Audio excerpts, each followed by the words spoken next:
Welcome to the wind and water sports mecca of Tarifa for the second call of the GWA Surf Freestyle discipline. The Tarifa Wing Pro is hosting the World Cup stop at the iconic beach of Vaqueros.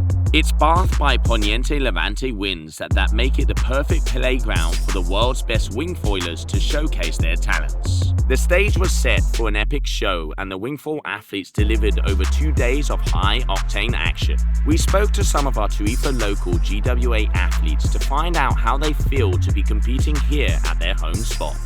To be honest, I've been training quite a lot, trying to get all the new moves dialed in.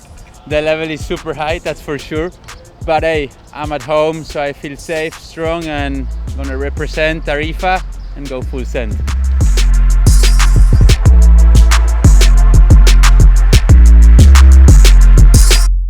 So we're here in Tarifa at my favorite stop of the year.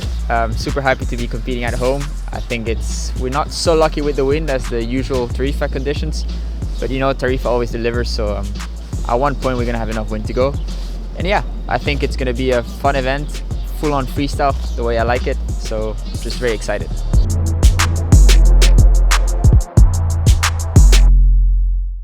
Day 1 in Tarifa opened in difficult stormy conditions. Sofia Machetti marked herself out as an early contender, winning her heat with some solid riding. By the quarterfinals, the strongest riders were showing their game.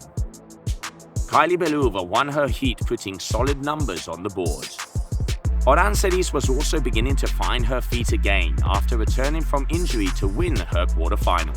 In the first semi-final, it was a battle of the big guns as the breeze built to more than 20 knots. Kylie Beluva pushed hard, but just missed out on a place in the final. Bowen van der Linden kept her scoreboard ticking over, landing all her 7 trick attempts, but it was Sofia Machetti who was getting the conditions dialed and took the win. The second semi-final was a tight battle. Orancelis earned the biggest trick score of the heat, 7.20 for a backflip, but just missed out on a place in the final. Mar de Arce was strong and seemed to be heading for the win. But after a shaky start, Nia Suarez pulled it out of the fire and eased her way to the final, along with her teammate De Arce. The women's final was a tight affair. Mar de Arce opened strongly and kept earning good scores, but finished in 3rd position. Bowen van der Linden had been trailing all through the final. She moved up into 2nd place with her very last trick of the heat. World champion Nia Suarez came out of the blocks fast with a 7.33 for a backflip to open the heat. From there, she never looked back, putting up big numbers to take her 2nd successive event win, tightening her grip on another world title. I'm so happy to have won the 2nd year here in my hometown. It's amazing to win in front of all my friends and all of my sponsors.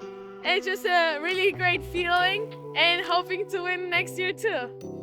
The men's competition was an incredible display of the surf freestyle discipline, with the level and technical difficulty of the tricks going through the roof.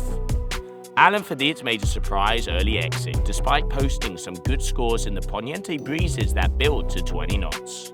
Young riders such as Nathan Berger, Alexander Acura and River Moore put on strong performances, but it was not quite enough for them to advance to the semi-finals. Xavi Core was on fire during the quarterfinals and chalked up the biggest score of the whole competition, a 9.97 for a backhoe frontside free. The first semi-final was the tightest contest of the competition.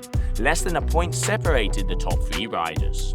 Clement Hamon was unfortunate to lose and see his run ended despite his big back loop frontside free that earned a 9.0. Axel Gerard and Xavi Core had done enough to get their noses in front and go to the final. The second semi-final was huge. Thomas Acura couldn't repeat the form of his earlier heat despite an 8.90 for a front flip frontside free. Malo Genole was edged out, disappointed in missing his spot in the final. That saw Axel Gerard and Christopher McDonald join Xavi Core and Bastien Escoffet in the grand final as the poniente filled in. Core couldn't repeat his earlier heroics despite a strong effort and ended in 4th. Bastien Escoffet seemed to be cruising to the 2nd podium with a clutch on high-scoring tricks but came up short. Axel Gerard suffered a shaky start to the heat after a number of crashes, but his three closing tricks were on the money and he edged out Escoffet to take second. Reigning world champion Christopher McDonald even seemed a little rattled after a couple of early crashes, but several innovation tricks and high scores settled any nerves. He then threw down a back mode 3 for a 9.43 that sealed the deal. It was McDonald's second successive win in less than a month and puts him in the driving seat to retain his title with 2 events to come. Feels really good to get back-to-back wins, obviously. The conditions were really tricky here. It was light wind, super gusty, but I think I handled it well and had some good tricks in light wind. This event, there's a lot of inno tricks. That means innovative. So it hasn't been done in competition before, so you get like a trick multiplier if you land it. So we saw a lot of toe side handle passes, blind handle passes, and then right at the end I got to do a back mode 3. So super stoked on that, and I think the sport is just at a beginning, so it's gonna keep evolving and can't wait to see where it goes. That brings the Tarifa Wing Pro to an end.